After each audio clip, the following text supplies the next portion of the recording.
Bonjour à toutes et à tous. Aujourd'hui, on se retrouve pour ouvrir les pages d'un nouveau livre. J'espère d'abord que vous allez bien et que vous avez passé une bonne semaine avec autant de livres que vous le souhaitiez. Le livre de cette semaine est un peu différent de ceux que je présente habituellement puisqu'il s'agit d'une pièce de théâtre très célèbre.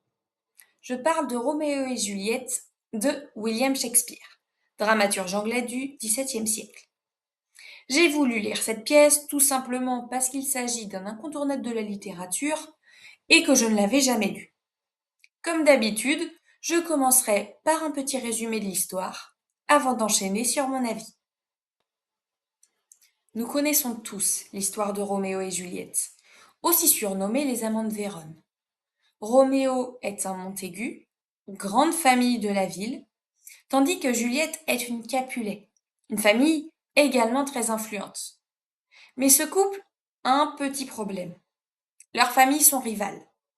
Le prince, dirigeant de la ville, est obligé d'intervenir plusieurs fois pour calmer les discordes. C'est donc un mariage secret qu'ils organisent. Mais lorsque Roméo est banni de Vérone, Juliette est promise à un autre. Afin d'échapper à ce mariage, elle boit une potion la faisant passer pour morte. Quelques heures plus tard, Roméo, qui a eu vent de la nouvelle, se rend au tombeau des Capulets et constate que Juliette semble effectivement morte. Incapable de supporter sa peine, il avale une fiole de poison le tuant sur le coup. Juliette, quant à elle, se réveille quelques minutes plus tard et découvre son amant mort à ses côtés. Elle saisit alors son poignard et s'inflige la mort. Voici le résumé de l'histoire de Roméo et Juliette, que nous connaissons probablement tous. J'aimerais donc vous donner mon avis sur cette pièce de théâtre.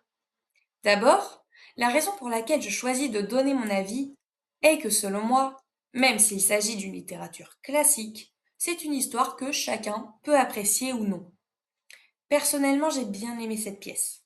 La première raison est que je n'avais pas lu de théâtre depuis quelques années et cela me manquait. J'étais contente de pouvoir en lire. Ensuite, bien qu'il s'agisse d'une tragédie, William Shakespeare insère quelques points d'humour bien pensés. Par exemple, dès la deuxième page, le texte est écrit avec un double sens très suggestif, mais toujours élégant. En revanche, en raison du peu de description, les scènes sont moins touchantes. Par exemple, lorsque Roméo meurt dans le caveau, la didascalie dit, je cite, il meurt. Bien sûr, j'ai conscience que c'est tout à fait normal puisqu'il s'agit d'une pièce de théâtre et non d'un roman. J'aurais probablement été plus émue en voyant cette pièce jouer. Et peut-être que c'est aussi parce que je connaissais déjà l'histoire. Une autre chose qui m'a perturbée, c'est l'absence de rime. Étant plus habituée à Molière, cela m'a fait bizarre.